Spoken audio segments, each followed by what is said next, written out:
Fellow brothers and sisters, fellow Equatorians, this is Sabata with the Equatorial Advocacy Foundation. I'm the Director for Resource Mobilization.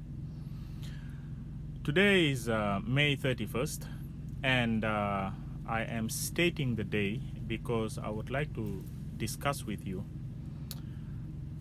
an issue that is related to an incident that has happened on May 25th, 2020 in Minneapolis, Minnesota. And it's an incident that has resulted into the death of George Floyd. And you can tell that's just a couple of days before making this video. And the message that I would like to speak with you, brothers and sisters, is if you are living in the United States of America and you are a citizen also of the United States of America and have children here in the United States of America, election matters very importantly whom you elect,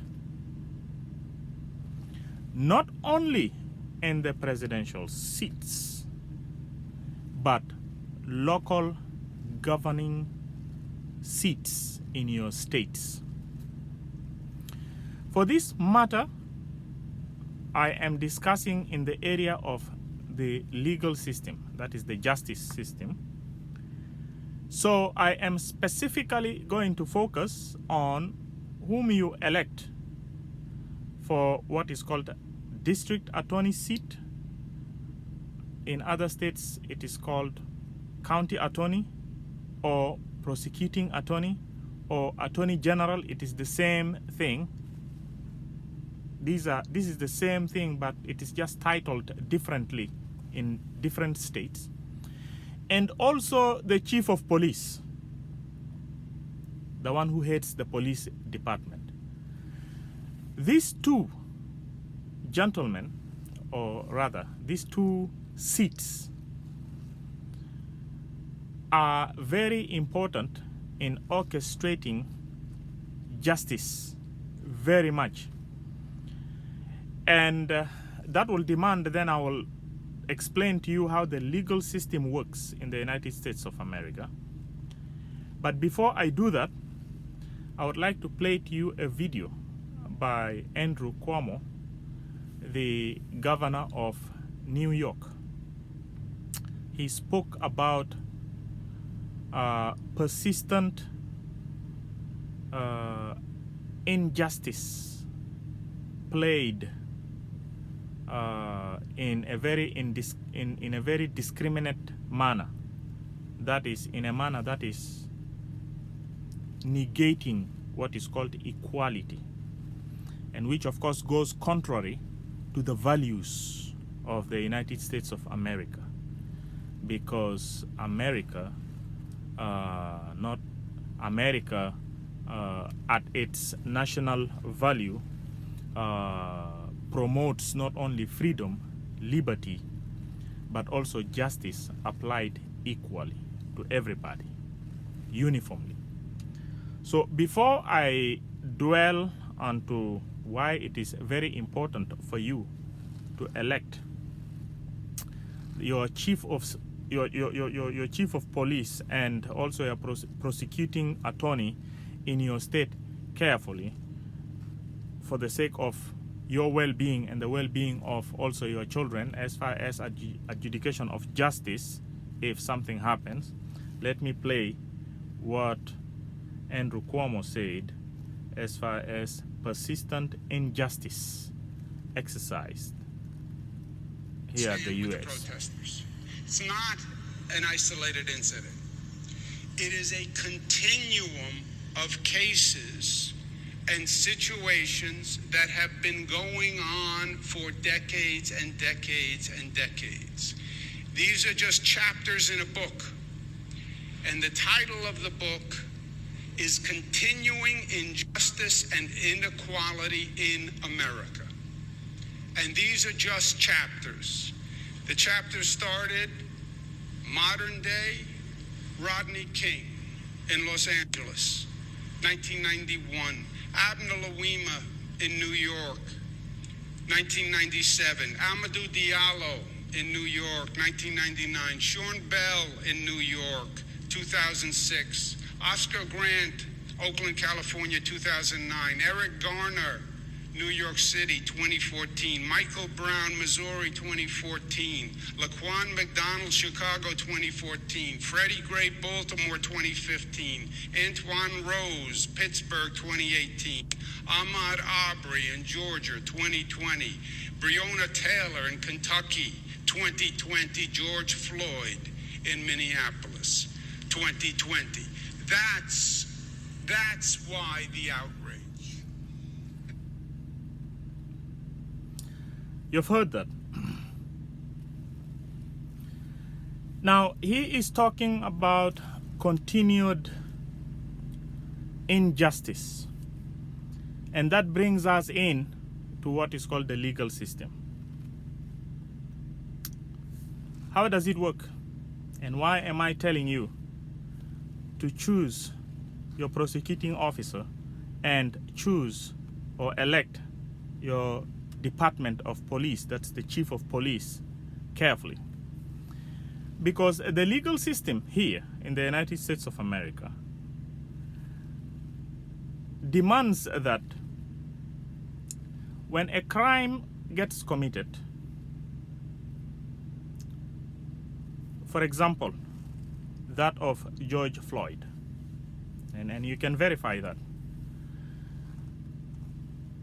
the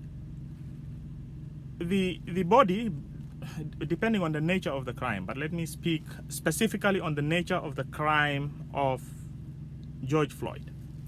The body gets taken to an autopsy, and the doctor examines the body, including the neck, the amount of pressure exerted, did it break any organ from within, is it what has caused the death, was there a pre-existing condition of illness in the body of the deceased, and that incident simply aggravated the pre-existing condition, and the pre-existing condition brought the death. All those are determined by the doctor in the autopsy. Then when the doctor brings out the doctor's report, then the doctor's report goes to then the prosecuting attorney or the district attorney. You know, these are the titles are given different in different states. It's the same office. For this case, let me just refer to it as the county attorney's office. Then it gets brought to the county attorney's office. Then the county attorney looks at that, because that is going to be an evidence that is going to be used at the court. And it is an evidence that gets referred to as forensic evidence. You know, evidences also have classes. There is forensic evidence, and there are what is called also circumstantial evidences. Those ones, attorneys don't like to bring them in courts. But the forensic ones, the forensic means it is the evidence that concludes that it brought the death. All right?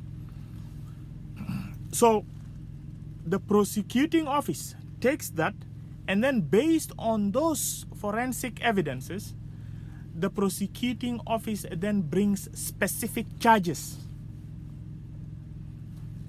In the beginning, before the specific charges, you can call it a homicide. Homicide is just a general term. But then after the prosecuting office looks at that report of the doctor, then the prosecuting office brings a specific charge,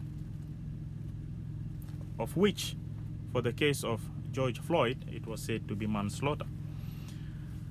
Manslaughter pretty much means the officer acted in a way that brought about death. Intention does not matter.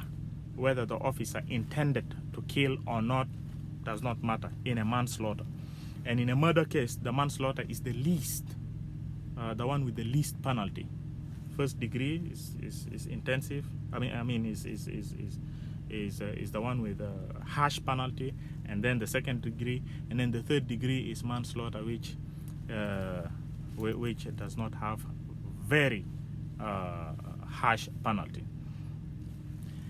Now, this prosecuting officer, in the event, needs a little more information as far as facts, or a little more that would add into the evidences, goes to who?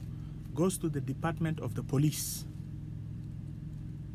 So you can see the county attorney, the county attorney's office, and the Department of Police work as a team in every crime.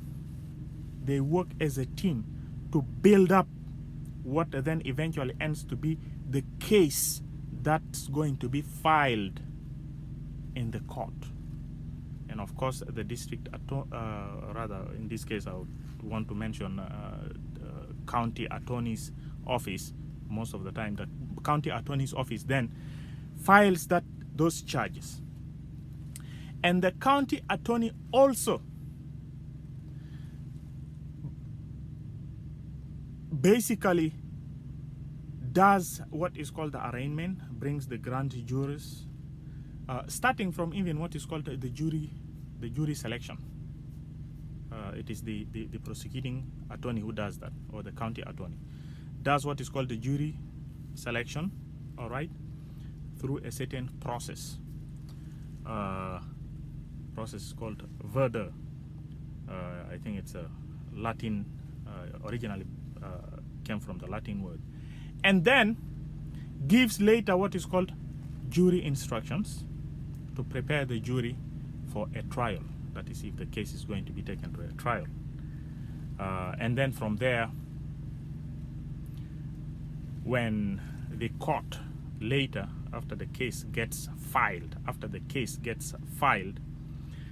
then the court will assign a public defendant only if necessary. That is, if the person charged does not have an attorney to come and defend him. You know, this is the provision of what is called a public defendant is a right. It is given in the Fifth Amendment, you know. In the Fifth Amendment, that's what's called the Miranda rights. Well, Miranda rights gets read to you as your Fifth Amendment gets applied to you. You know, when a police is arresting you, he says you have the right to remain silent. Anything you say right now can be used, may be used against you in the court of law. And also further says, if you do not have an attorney, one can be provided to you. This is actually all right. So when the court then provides a defendant, they are called defense units, or they are either called how do you call it? Public defendants, yes. When the court assigns the public defendant remember, is not involved with the prosecuting officer from the beginning. The prosecuting officer orchestrates everything until the prosecuting officer files charges. Then the court then assigns a public defendant. All right. So now you can see how the prosecuting officer and the police department are always working hand in hand, especially or in particular on cases that are categorized as criminal cases.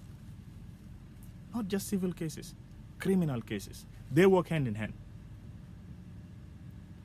And they orchestrate, especially the district attorney or the county attorney's office orchestrates the entire process. For that matter, if you are somebody who looks like me, if you are somebody who looks like George Floyd, if you are somebody who looks like all the names that the governor of New York, Cuomo, Andrew, has mentioned, be smart. Be smart. Cast your ballots smartly. Make sure when you are voting, don't only look at what is called presidential seats. No, look at also the district attorney or the county attorney, however they call it in your state. Know those names, because they usually put during election times, they put the names out. Try to know who is running for what is called the office of attorney. Know who is running. Know the records of that person. Make sure that is a person you think, if you bring, will implement justice fairly, equally. Look at the names of people who are running in what is called the police department, rather the chief of police. See the names of those people. Know their records so that you vote a chief of police who would bring justice to you and to your children as well, so that we will not be going through situations like that of George Floyd. Because when you have a good chief of police, a good chief of police will always instruct the police strictly on how they go out there and carry out their duties.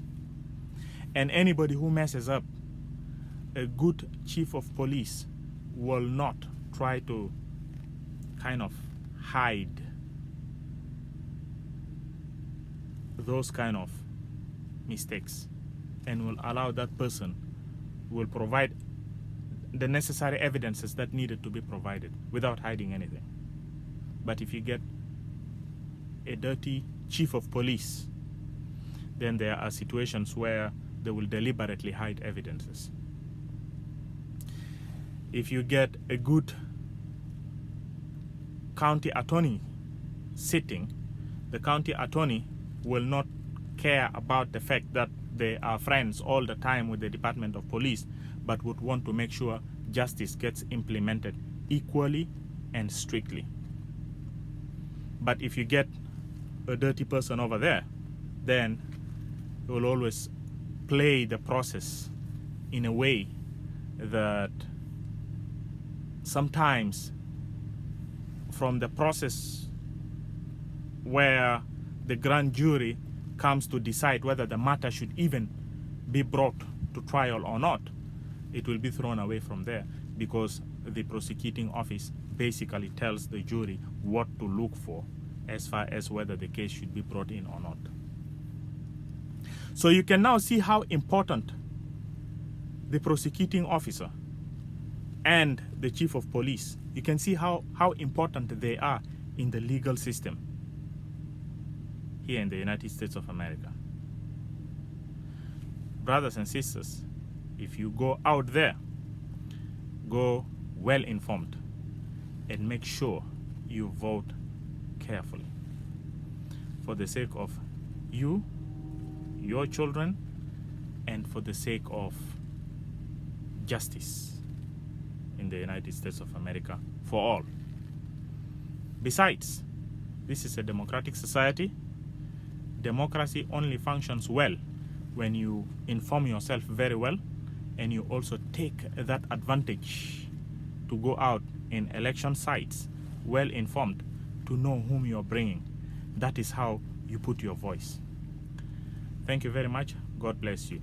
I've just spoken about this area of the legal system, but down the road, maybe Equatorial Advocacy Foundation would come out and speak in the area of educational system and some other systems, because the Equatorial Advocacy Foundation also realizes that most of the Equatorians don't attend district school meetings that are actually free and intended for parents to come and air out what they think is not going well in the educational system. But that I will speak about it maybe some other time, and maybe from time to time speak about affairs that are hitting our lives here in the United States of America, and also balance it with situations back home.